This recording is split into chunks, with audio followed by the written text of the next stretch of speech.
Falcon fans, Falcon Nation, welcome to Dirty Fanatics United. If you're new to the channel, hit that like button, leave a comment, and be sure to subscribe as DFU brings you your Atlanta Falcon content throughout the rest of the year and the off season. I am your host, C Money, followed by my co-host Avis, my guy David for Recognized Game, and my guy Cody at the bottom of your screen. Bring the questions, bring the comments, because the Atlanta Falcons rise up in primetime. Falcons take down the LA Rams in a nail biter in the fourth quarter.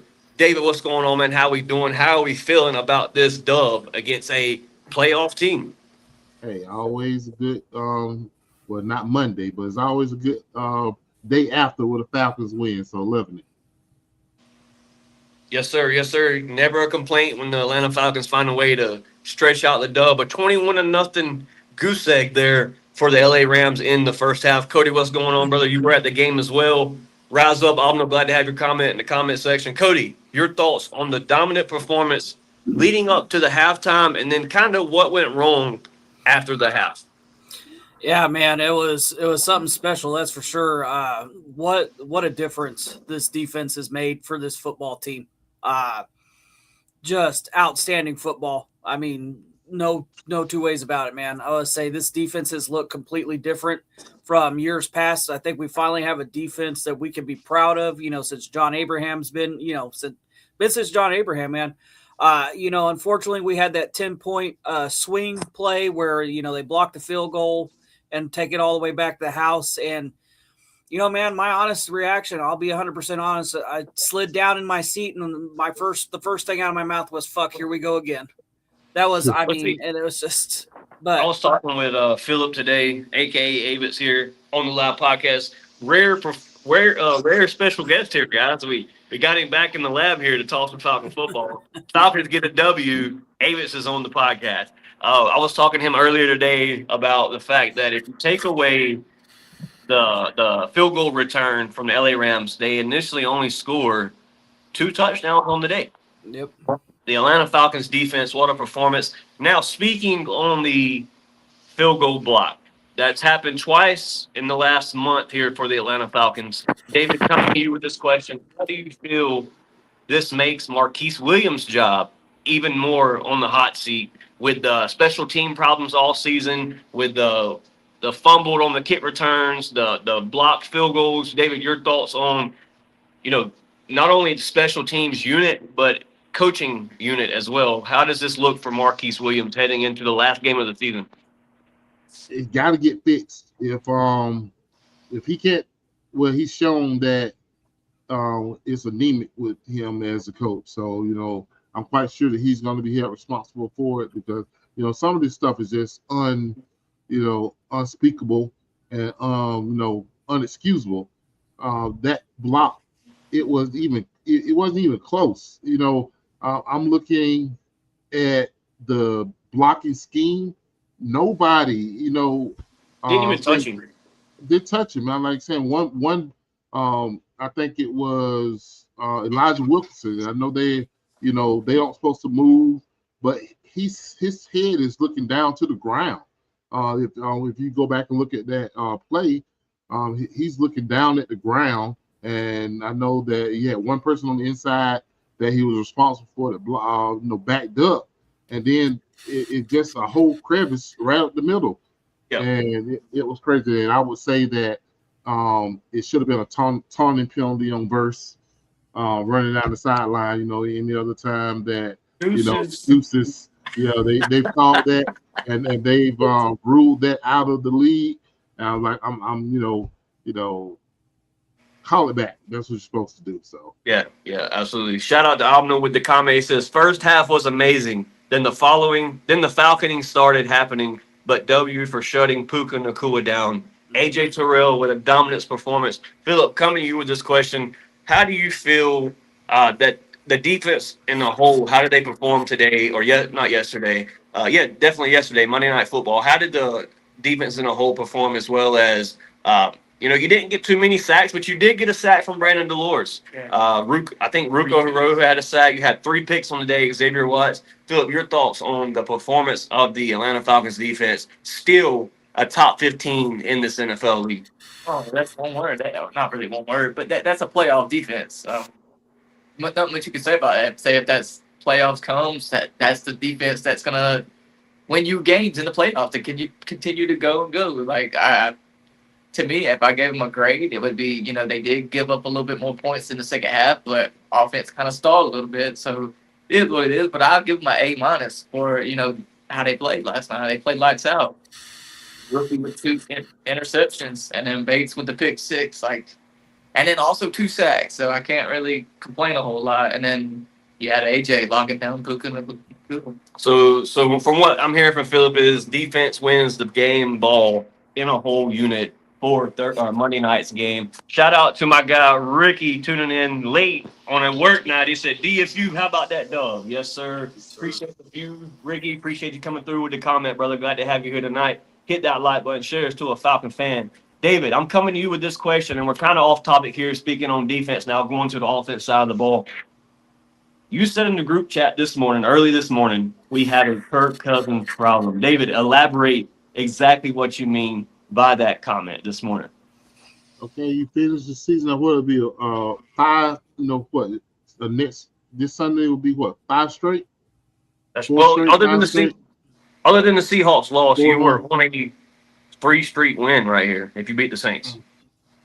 Yeah, I'm saying if you question whether Penix is going to be available at the start of the season, we've thrown this question back and forth, many times in the group chat and some of the broadcasts that what are we going to do at the quarterback position if Penix is not available to start the season, and how can you tell the Falcon fans that are Kirk Cousins fans that you finish the season up 4-0 with Kurt at quarterback, not no gaudy stats or anything, but I don't know. We're gonna throw this question around probably the entire season until they make a decision. But what are we gonna do with Kirk O'Chains?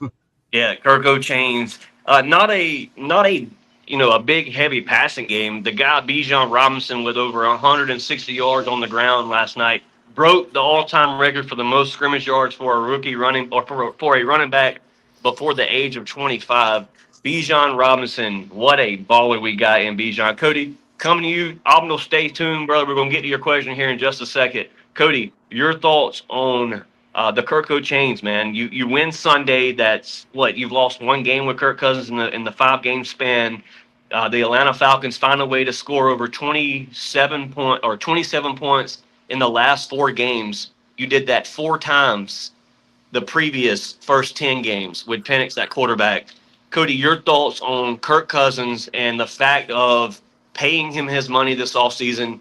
Is he the guy that you walk into next year with, or are you going to go for a bridge quarterback until Penix is back in the situation and able to play again with the Atlanta Falcons? No, honestly, this probably isn't going to be too popular with people, but I think you've got to find a way to keep Kirk until he retires here. Kirk has last year, man, before the injury, Kirk had this team, 6-3, and then the injury happens and it, all kind of falls apart. Penix struggles, in the season, and then Kirk Cousins comes in and yeah, you had the bad Seahawk loss, but Kirk has not made mistakes to lose his football games. Kirk has kept us in football games. He has won his football games. I was on here with, being Kirk O'Chains just a couple of weeks ago. He's made the offense is just different when Kirk Cousins is here.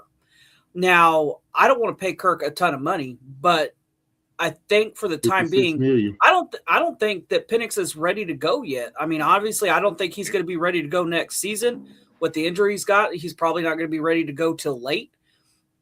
It may be time to just go ahead and go, hey, look, Kirk, we're going to go ahead and finish you up, because if I'm not mistaken, he signed 4 years with us, and this is only year 2. This would be, year 2.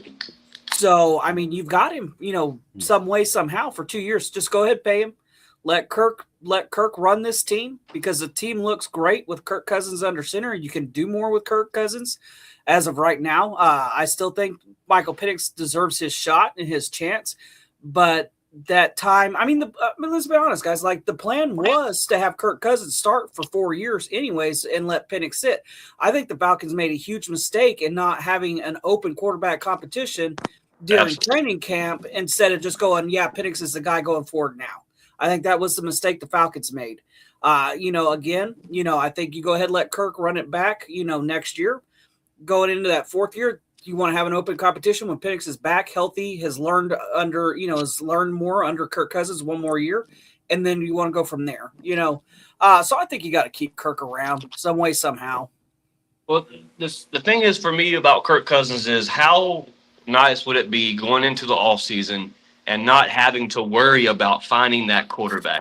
That quarterback. You can have a guy that's already on your roster in-house. He's played 2 seasons under Zach Robinson now. You're probably retaining, Falcon fans are going to shoot the messenger on this. You're probably retaining Raheem Morris. You're probably retaining Zach Robinson. Mm-hmm. You have a guy that's in-home, in-house. And quite honestly, I don't see a quarterback that's better than Kirk Cousins that's hitting free agency this offseason. David, you have something? If you say that if you keep Zach Robinson, you don't bring a quarterback in that's not already in the system. To be fair to him, if you're going to run it back with Zach Morrison or Zach Robinson, you got to bring Kirk Cousins back, in my opinion. Yeah, absolutely. I'm going to get to your comment about Brandon Delores. Avit's here, just checked on Twitter. It's not looking too great for our guy, Brandon Delores. Raheem Morris stated that he did not have an update yet, but he felt very bad for the kid that it did not look too great. So definitely a bad injury to have this close to the end of the season in a game that really doesn't matter for the Atlanta Falcons. I mean, it matters for Raheem Morris, it matters for Zach Robinson and the mentality of these players, but now you're talking about maybe going into the NFL season next year without one of your top rushers, Brandon Delores, with 8.5 sacks on the season. Definitely a blow that's going to hurt heading into offseason. We'll have more updates of that to come, hopefully throughout the rest of this week. But Brandon Delores carted off. Did see him on TV. It looked like he was in tears.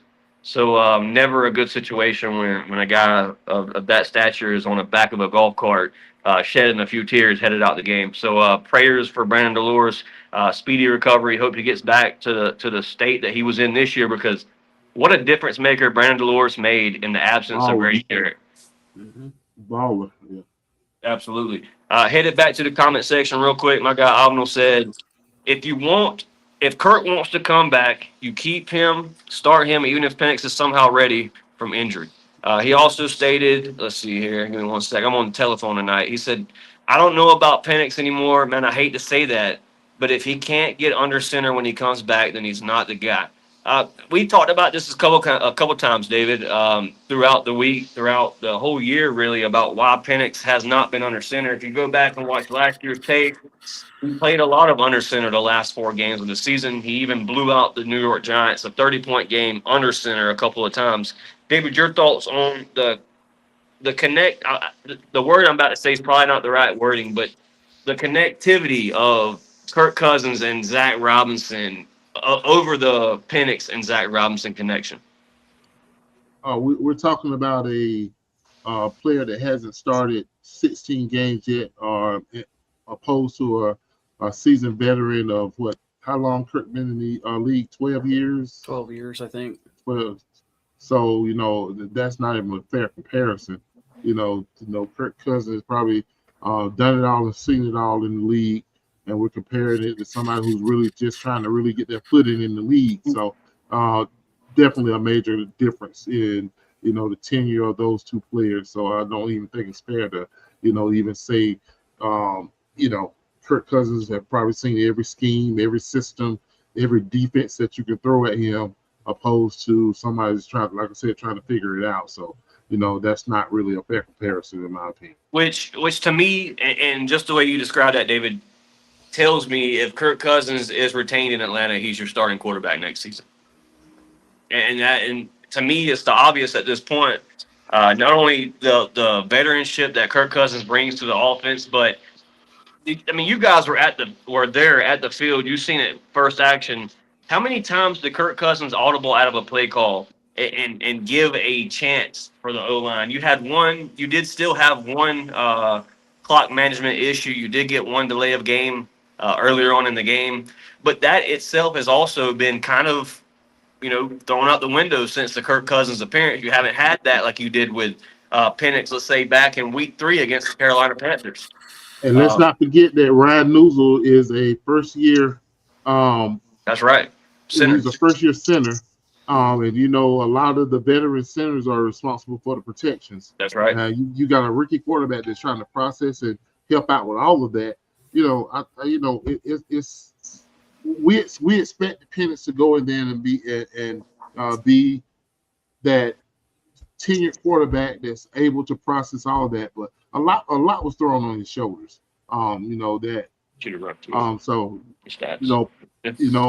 And Cousins was able to come in there and he could see and process a little bit more in a quicker time frame where, we having Penix worrying about getting the play call in on time and you get that communicated and then get to the line. So he had to go through a lot. And I think that a lot of the Falcon fans are about to give up on Penix. And I think that, that's definitely a mistake. John Moreno with a comment. Shout out to John Moreno for the comment here tonight. Hit that like button, brother. Glad to have you here in the comment section. Late night with DFU at 10:15. You could be anywhere else, but you're here talking Falcon football with DFU. John Moreno says, "Good evening, fellas. Kirk is gone. He played poorly last night and looked at his status." Speaking of Kirk Cousins, let's run through stats. Stats on win games. Yeah. Let's run through stats. Kirk Cousins, 13 for 20, 126 yards, 1 touchdown pass with a passer rating of 99.2. Yeah. Not too bad of a game. You have a running back that carried the ball 22 times for 195 yards last night. Bijan Robinson, his longest was 93. Tyler Algier, 10 carries for 23 yards. 6 was his longest. David Sills tonight, Monday night with 3 receptions, 37 yards. Mooney with 2 receptions, 35 yards. Bijan 5 for 34. Kyle Pitts 2 for 16. Drake London 1 for 4 with 2 targets. It was kind of a why go away from it if it's working. Yeah. Nobody could stop Bijan Robinson last night. Yeah. What was going on with Pitts and Drake last night? I know that Bijan had a out of this world game last night, but were they right? I know they appeared on the injury. Both were on the injury report all week, and yep. I just didn't see the same energy to try to get the passing game going. It wasn't necessary with Bijan having the game that Bijan had, but I the whole night I was just on. Are they okay? Yeah. Well, as my pop said, shout out to Pops if you're tuning in right now. Pop said that they were used Drake London these last few games as a decoy to pull away coverage from Kyle Pitts, David Sills. You've seen the connection here, guys. David Sills slowly creeping up to be a possible number 3 receiver here in Atlanta. I mean, I don't want to say he is because I still think you go out and shop for receivers, whether that's the draft or free agency. But you still have seen a guy. We talk about Chris Blair. We talk about Nick Nash. They've had all the opportunity in the world to give Chris Blair and Nick Nash their opportunity this season, especially once you were eliminated from the playoffs. And it's still David Sills, a guy that has been, not great, but he has his first year in the NFL playing starting receiver, his first starts in Atlanta, and he hasn't been too bad. He wins you the Thursday night game against the Tampa Bay Buccaneers. He finds a way to catch that, crazy catch there on the sideline to advance from 3rd and 28, or 4th and 14, whatever it may be. But I think it speaks volumes as far as Drake London with only 2 targets last night. Kyle Pitts with 2 targets, 1 for 16. Shout out to MacTown Dirty. What's up, fellas? Glad to have you here tonight, brother. Hit that like button. Share us out to your Falcons family. Appreciate the comments. Keep them coming. Chat, let me know in the comment section. What was the biggest takeaway from last night's game? How did the Atlanta Falcons beat the LA Rams? Cody, that question rotates to you. Yeah, man. It's kind of silly to sit there and say Kirk looked bad yesterday. Kirk did what Kirk Cousins needed to do last night. Last night. He managed the football game. Bijan took over that game. So why would you take the ball out of his hands? He was unstoppable last night. 226 yards all purpose. Yeah, 195 on the ground. 195 on the ground. I mean, that's insane. So why would you take the ball out of your best player's hands? Bijan is special. Just Absolutely. flat out, Bijan is special. And when you got a guy that's that hot, you don't go away from that. Like, I don't like to see him get overworked because I want Bijan here a long time. But when he's playing like that, man, he's let Bijan cook.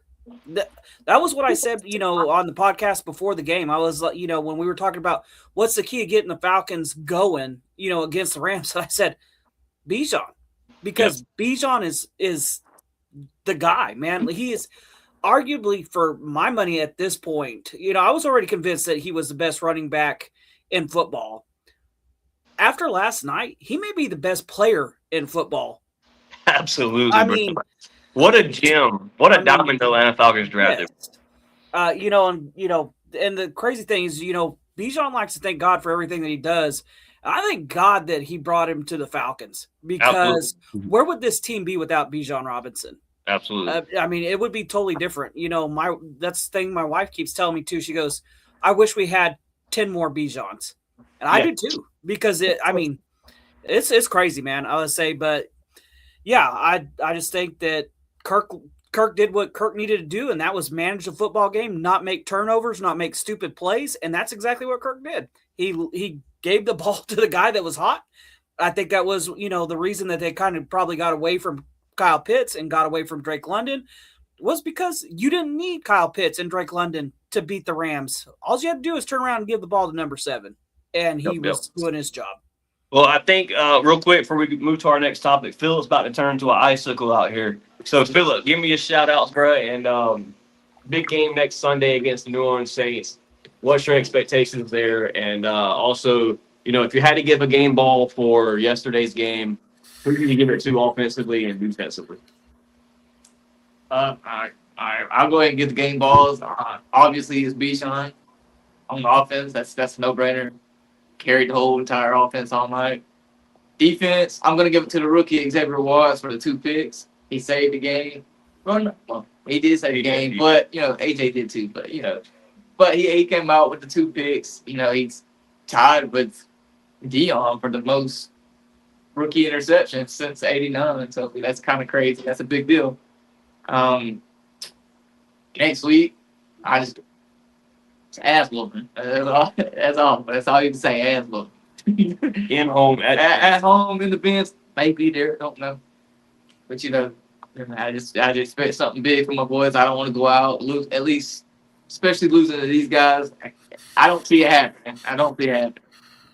But give me a shout out for tonight before you freeze your ears off out here tonight. Shout out to God, man. We've been here a whole week, man. Thank God, shout out to y'all for being here tonight. Shout out to everybody in the comment section, and then shout out to the Dirty Birds, man. It made today a lot better, especially with freezing today. So it makes me feel better. I already know. Rise up, baby. Rise up. Shout out to Abe for tuning in tonight. David, that leads to our next topic. We talk about next week beating the Saints, possible sweep against the New Orleans Saints. The biggest thing that stands out to me is the fact that the Atlanta Falcons have the opportunity to ruin Tampa Bay's season, baby. You win Sunday against the New Orleans Saints, no matter if Tampa wins Sunday in Carolina, or I think it's in Tampa, I'm not sure. No matter what Tampa Bay does, the Carolina Panthers win the division if the Atlanta Falcons win Sunday and sweep the New Orleans Saints. David, your thoughts on the opportunity the Falcons have to play Fuller this season to another NFC South opponent? Always looking to, it's in order: Saints, Bucks, Panthers. In that order of my hate in the division and stuff. But at the same time, if we lose, we're last in the division. So I definitely don't want to take that into the offseason, dealing with, some of the fans that, I associate myself with. But, definitely, if it's one of them that win the division, let it be the Panthers. So, the Bucks fans have been, saying that they run this division. Even all of us finishing 8-9, they still feel that they run the division and everything. So, I'll give it out to the Panthers for making the playoffs since the it's been the Bucks for the last few years.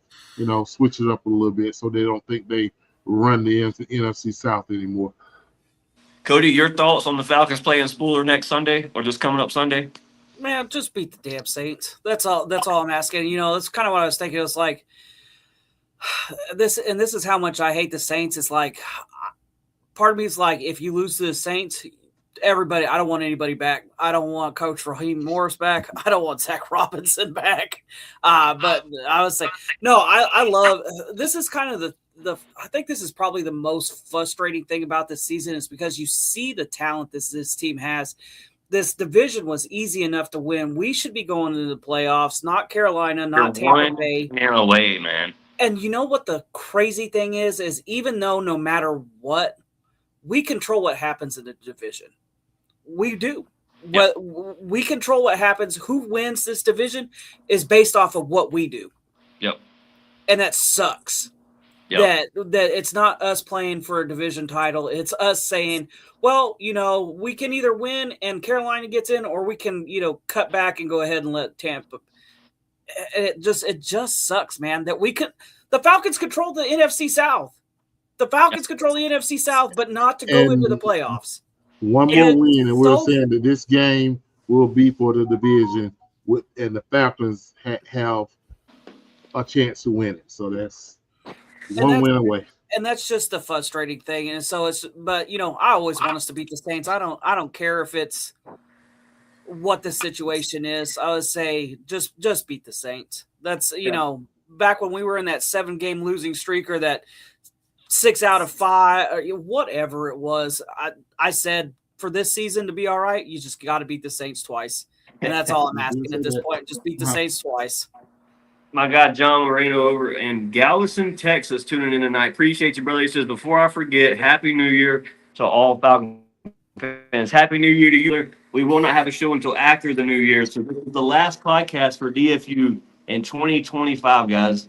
What a year it's been. Another full year of content creating. We're going on. Next year makes year 3, guys, that DFU has been a platform here. Man, I want to give a shout out to everybody that supported us, especially you, John, from Galveston, Texas, watching DFU on a Tuesday night at, what is it now, 10:30 tonight? It's 10:30. So shout out to you, sir, for staying up late with DFU. And sorry about the late schedule because it's only like 8 o'clock there. Yeah. So it ain't too late. It ain't too late. It's you got to take the man's flowers. It's 6 o'clock somewhere. David, just to speak on Xavier Watts for a minute, man. What a great selection that the LA Rams handed us. Not only JPJ but also Xavier Watts. I think it's safe to say the Atlanta Falcons won that draft pick. Oh yeah. So Atlanta Falcon fans, I'm talking to you. Forget those picks or that pick. We have full compensation for whatever the Rams are able to get with that number 12, 13 pick next year. The players that we have gotten with a year of experience in the NFL, well worth it. So, get off that. What are the Falcons doing? Terry Fontenot is the worst GM ever. Forget all about that. Xavier Watts, JPJ, both of them should be in the running for defensive rookie of the year. I don't know how anybody else. I know that the player from the Browns with the 100+ tackles it's got to be it's between one of those 3. So I would definitely like to see JPJ get a sack and a half, 2 sacks this weekend to go over 10 to make it hard to give it to anybody else. So hey, that's my take on that. Well worth the number 1 pick that we gave up for that. Yeah, absolutely. Almo says, yo, who was that big boy with the full face paint that laid that MFR out on the run? LOL. That would be Kareem, a practice squad player, brother. A guy that's been on the practice squad for half the year now. The Atlanta Falcons elevate him up. Definitely a big game, a guy to watch in the future because these are guys that want to be in Atlanta, and they showed it I keep wanting to say Monday night against a really good team, guys. Like the LA Rams is a really good team that the Atlanta Falcons really, if you take away the third quarter where you gave up 17 points, the Atlanta Falcons dominated an 11-3 team at the time. They're now 11-4, I believe. So, not only is it good for the Falcons and their confidence heading into next season, but it's good for the coaching staff because, as we stated, I know Cody hates this, but you're probably going in with the whole entire same coaching staff. Now, let me ask you guys this. Chat, you two get active. Out of what you've seen from Zach Robinson play calling as far as since Kirk Cousins came into the game, since the veteran went back to the quarterback position, is Zach Robinson safe? David, that question goes to you. Have no idea. I'm right there with you, bro, because I don't I either. have no idea. I'm like on twice on Sunday, I say let him go. Once on Monday, I say give him another chance. So I don't know myself how it will go there. So I'll just leave it to people who are smarter than me. What is the consultant firm that they hired? Yeah. We'll leave it to those people that they get paid to make that decision. I'm just on fan. I feel that. Cody, your thought? Yeah, I think you have to keep Zach Robinson. I think he's done enough to save his job. The only thing, and this is a thing at this point, if you keep Kirk Cousins, you have to keep Zach. You have to keep Zach Robinson. There's no two ways about it. You got to keep Zach if you keep Kirk, and I think you're going to keep Kirk. So I think that means Zach stays. Here's my thing though, guys, about that. Halftime adjustments have to start happening. That is the Achilles heel of this team right now, big time. Is there's no second half adjustment, I feel. And I think that's something that, we all notice. I think that's something that we've all called out. Mike Johnson has called him out about that on 92.9. It just seems like that is our biggest deficiency, is not making adjustments on coming out of halftime. You see the same game plan. You see the same things. You see, all the same stuff, and there's nothing changes, and that's got to stop. You have got to make those halftime adjustments, whether your game plan's working or not. Now, luckily for us, this Monday night, you couldn't stop Bijan. Nobody could stop Bijan. I said, I think even if Bijan's mama was out there in cleats and pads, he would have run her over too. God. I mean, that's just how he was running, dude. I mean. But you've got to do something about the halftime adjustments. Yeah, I agree. Ricky Smith with the comment, he says, right, only 2 field goals second half, shaking my head. We're at, where were we at? What's the place with the arcade and the food and the sports bar? What's that place called? Dave and Buster's? Dave and Buster's. Yeah, we was at Dave and Buster's, just got into Tennessee, so we made it just in time to go eat at the bar, watch the game on the big screen, and the Falcons were freaking balling the first half. I left at halftime. I get back to the hotel room, and they have scored a field goal. The Rams did. So, if you go back and you watch how it all folded, like the block field goal really sucked the life. I mean, you could tell on TV, like kind of sucked the life out the stadium, and I said if the Falcons are going to come back from this blocked field goal, they have got to go score after this possession. You get down the field, you have those costly costly penalties, as we have had all year in the second half of football. Not only does game planning have to get better, Cody, I agree with you 100%, but personnel accountability has to get better. Yes. Wilkerson with a lot of false starts, a lot of penalties on that back end. As far as I don't know how many PI calls were called last night. I was Modelo was a little too deep last night, but there were a lot of penalties that cost us a lot of situational football problems last night, when the Atlanta Falcons really could have blown out a LA Rams team. Like the secondary had Matthew Stafford in shambles. Like it's crazy. Absolutely horrible call on the offsides on the fumble. Oh, God. I agree. Absolutely So terrible call. I agree. It was shown in the stadium that the ball moved, bro. Just because the O-line didn't move, the ball moved.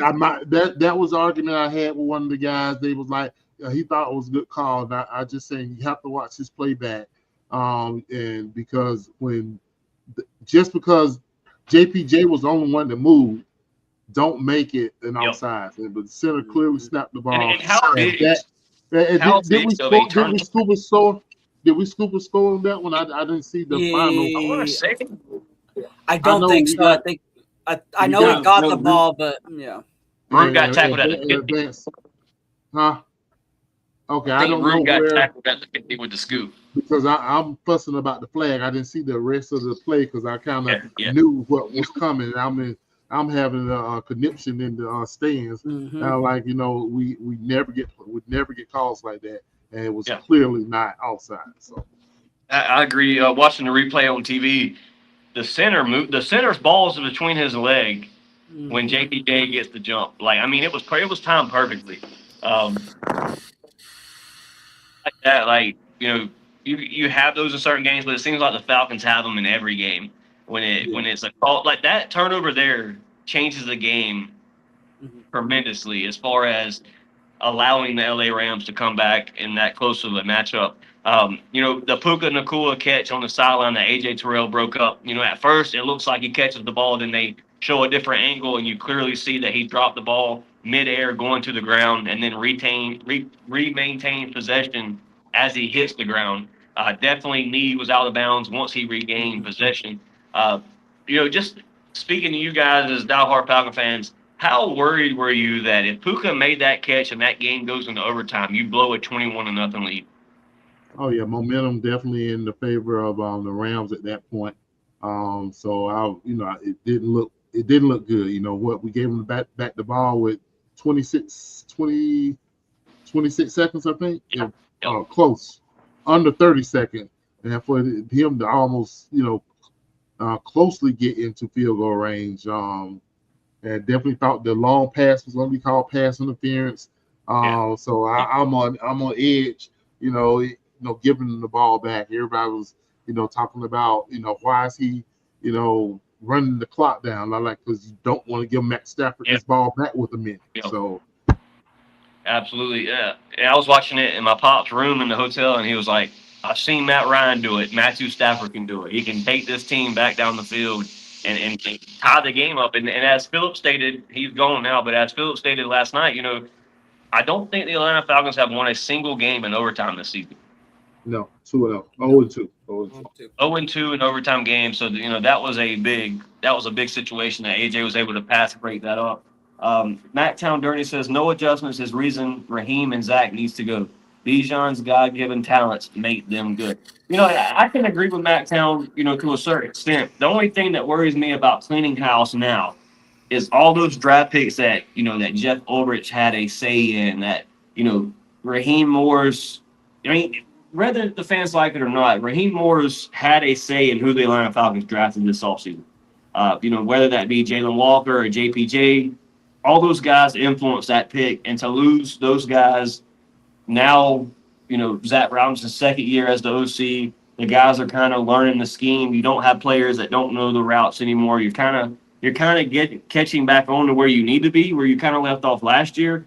Now, if you clean house, you're back at square one, route one. You're gonna have people label it as another rebuild in Atlanta, as you have a quarterback carousel since Matt Ryan left, a coaching carousel since Dan Quinn.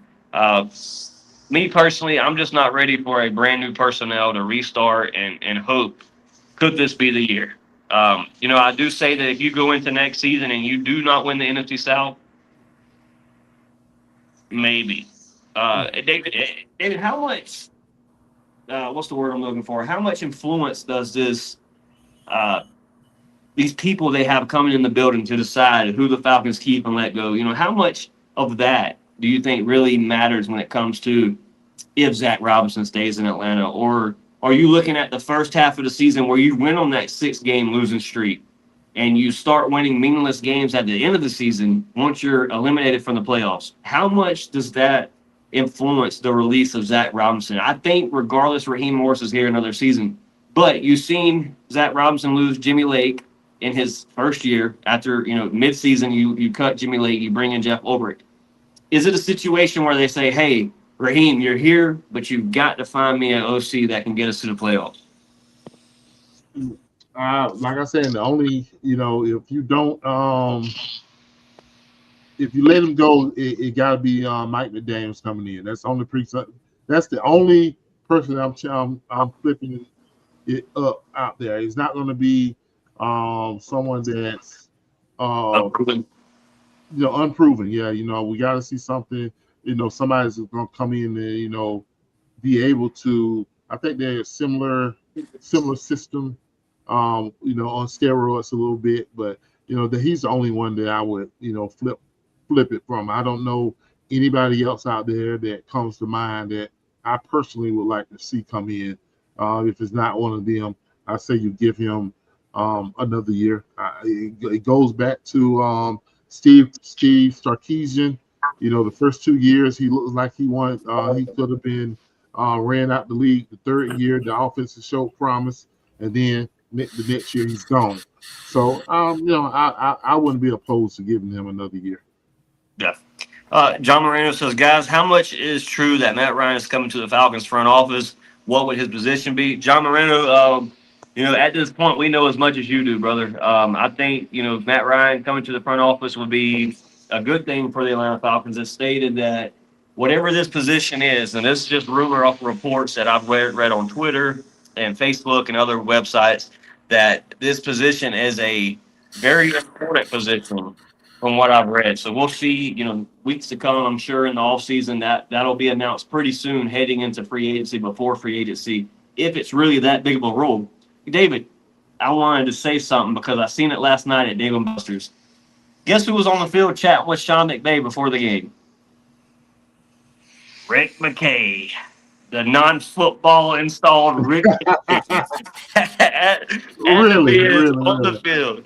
That just ate me up. I said, dude, I can't wait to tell David who's on the football field right now. It's like, what are we doing? So who knows, John? We'll see what happens when that time comes around, brother. Hopefully, some good news to come in the off season with Matt Ryan. Shout out to my guy Mark Smith. He said, "Hello, gentlemen. Glad to have you here tonight, brother. Appreciate What's you going tuning on, in. Mark? Hit that like button, brother. Glad to have you." Ricky Smith says, "Raw won his scapegoats. He had two, now one. Raw will be back." Let's see what we got here.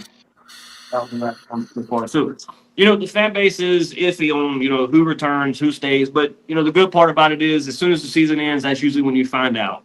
So we're not far away from it. We're a couple of weeks away, maybe a month away from finding out what happens here in Atlanta. If you retain your OC, if you find a better OC, if you retain your head coach, what the situation may be in Atlanta. It says, what about the Alabama OC, Mike Penix, former DC or former OC at Washington? That kind of goes back to what David was saying with the non-proven NFL, kind of OC style. David, this is your buddy. Y'all chop it up every week at the bowling alley or wherever it is y'all meet up at. I'll let you handle this question. Like I said, I think the comment was made right before you got on that if it's not somebody's proven, you roll back with what you got in the house. You can see a little promise in what's going on, and he's only going to get better. I don't think he can get any worse. So if you're not going with someone that's proven like a Mike McDaniel, I'm not bringing anybody from college, coming back in that's hasn't done it on the NFL level before. I agree. Cody, your thoughts? Yeah, no, I'm the same way. I think that was the problem we saw when Matt Ryan was here. We had a new offensive coordinator averaged every 2 years, and it was kind of one of those situations. It was like, thank God Matt Ryan was your quarterback and could pick up systems quickly. Because you can't do that to some of these guys. Some of these guys, it takes years to learn systems. And, I guess it would be kind of one of those things. Well, if you have Kirk Cousins starting, you might be okay to do it, but I don't want to see it, man. I'm tired of, I'm not big on like retrends and rehires and stuff like that either, but get me somebody that's proven. If you're going to get rid of Zach Robinson, and we'll find out relatively quick, guys, I would say, because game they're not going to drag it out. I'll say no. It'll happen that Monday after the Saints game. It will, and it'll happen quick. So we'll know a lot sooner than we won't. So I agree with David. Mike McDaniels is the only guy that I'd be okay with, bringing back in if you're going to do it. But yeah, I don't need to see a restart on the offense. When it seems like with Kirk Cousins under center, you're getting it figured out. Yep. Shout out to Robert for the comment, and I appreciate you tuning in, brother. Hit that like button, subscribe if you haven't already. I'm sure you have. Says I think Ryan Grubb has NFL experience with the Seahawks. He may, and when it comes to OCs and head coaching positions, DFU will do a deep dive. I guarantee you guys watching DFU will do a deep dive on these candidates coming in for interviews. So stay tuned, ring that bell so you know when DFU brings you content, because not only is it going to be the end of the season, but it's the off season. And that's when content creators really kick off with their coverage of what's happening with the team. So DFU will be there every step of the way as far as coaching carousel, who you release, who you keep.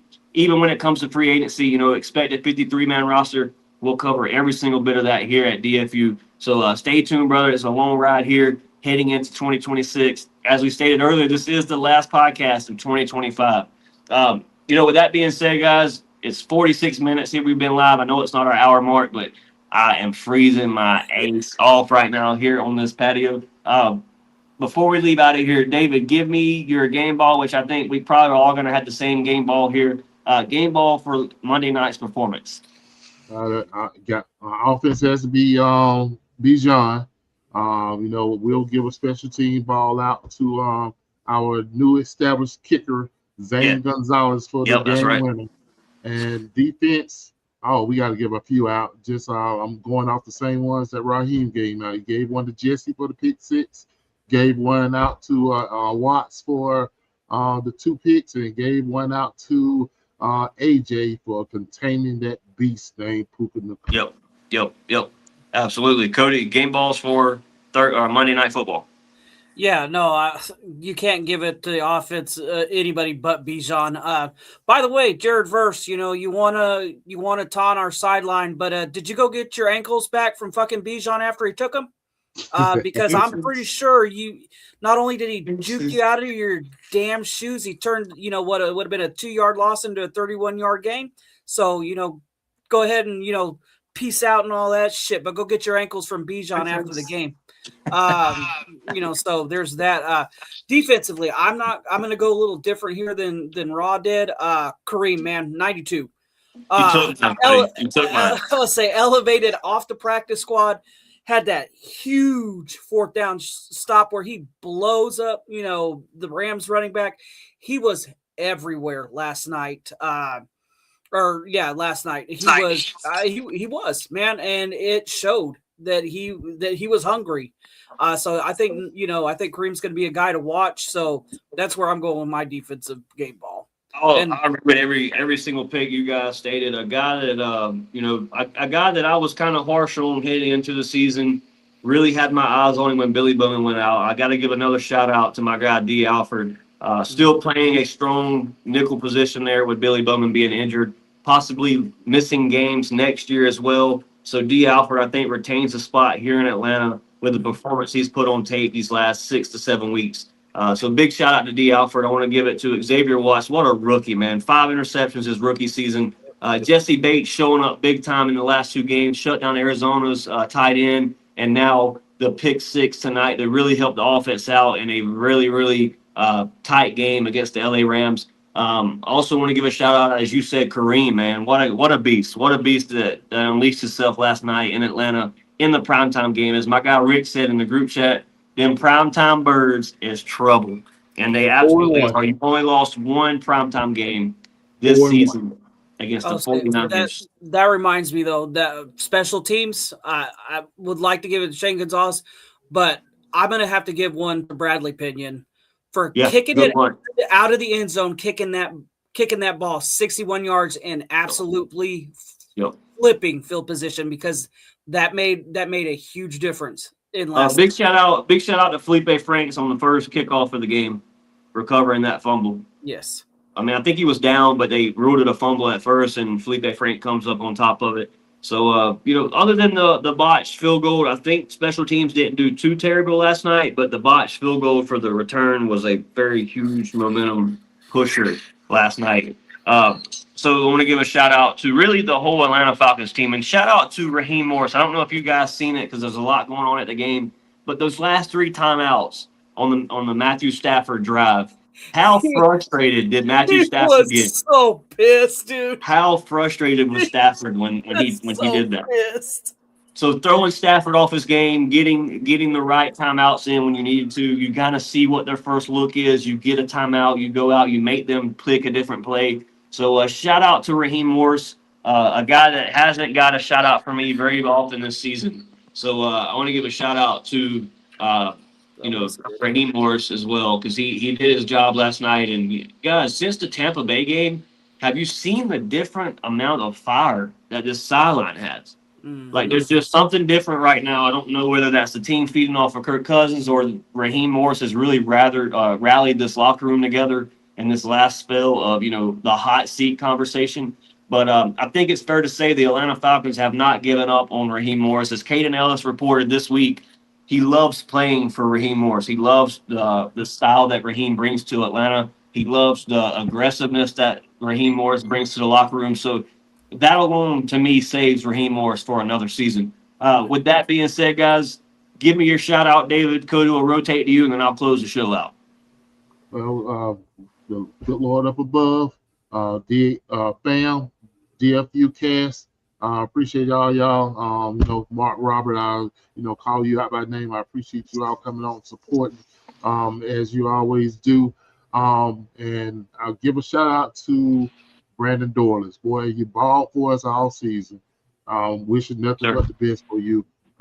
Prayers for whatever recovery you have to come up with.